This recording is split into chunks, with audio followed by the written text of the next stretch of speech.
السلام علیکم، کیسے ہیں آپ سب؟ لرن اردو ود ارم میں ہوں ارم، اور امید کرتی ہوں آپ سب خیریت سے ہوں گے۔ آج ہم پڑھیں گے اس میں ظرف کے بارے میں۔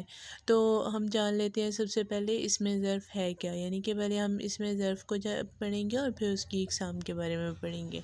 تو سب سے پہلے ہم دیکھتے ہیں کہ اسم ظرف کیا ہے۔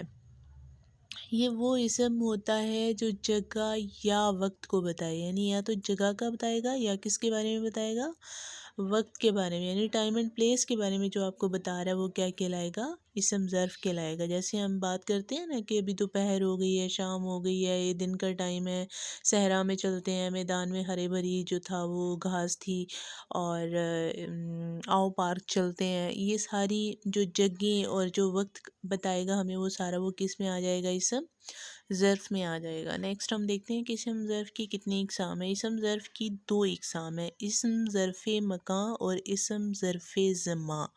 ٹھیک ہے، مکان اپنے نام سے ہی وہ ظاہر کر رہا ہے کہ یہ جگہ یا مکان کے بارے میں بتائے گا، ٹھیک ہے۔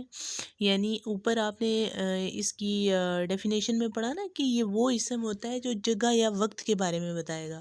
تو اب جو پہلا حصہ ہے نا، جگہ، جو جگہ کا تعین کر رہا ہے وہ کون سا ہے، اسم ظرف مکان۔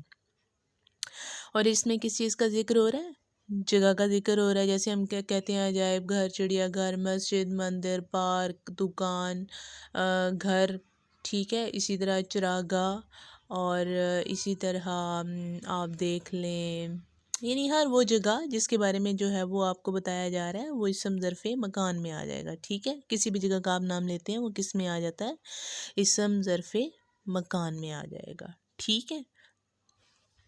آگے دیکھتے ہیں اس ظرف زمان، یعنی وہ اسم جو وقت یا زمانے کو ظاہر کرتا ہے، ٹھیک ہے۔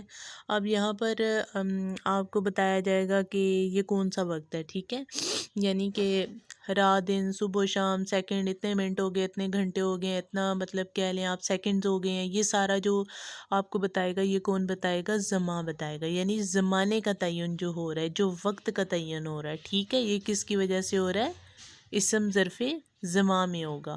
سمجھ آ رہی ہے آپ کو؟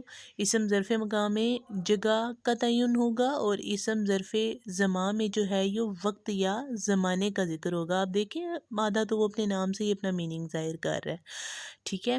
اور اسم ظرف کیا ہو جائے گا، اسم ظرف جو ہے وہ اسم ہو جائے گا جو وقت یا جگہ کا تعین کرے گا، اور اسم ظرف مکان جو ہے وہ جگہ کا تعین کرے گا، اسم ظرف زمان جو ہے وہ زمانے کا تعین کرے گا۔ ہوپ سو آپ کو اچھے سے سمجھ آ گئی ہوگی، اور اگر آپ کو میری ویڈیو اچھی لگے تو پلیز میرے چینل کو لائک کریں، شیئر کریں، سبسکرائب کریں۔ اور اس کے علاوہ اگر آپ کے مائنڈ میں کچھ ٹاپکس ہیں جو آپ سمجھنا چاہتے ہیں، وہ بھی آپ مجھے کمنٹ سیکشن میں بتا سکتے ہیں۔ اس کے ساتھ ہی مجھے یعنی ارم کو دیجیے اجازت۔ اللہ حافظ۔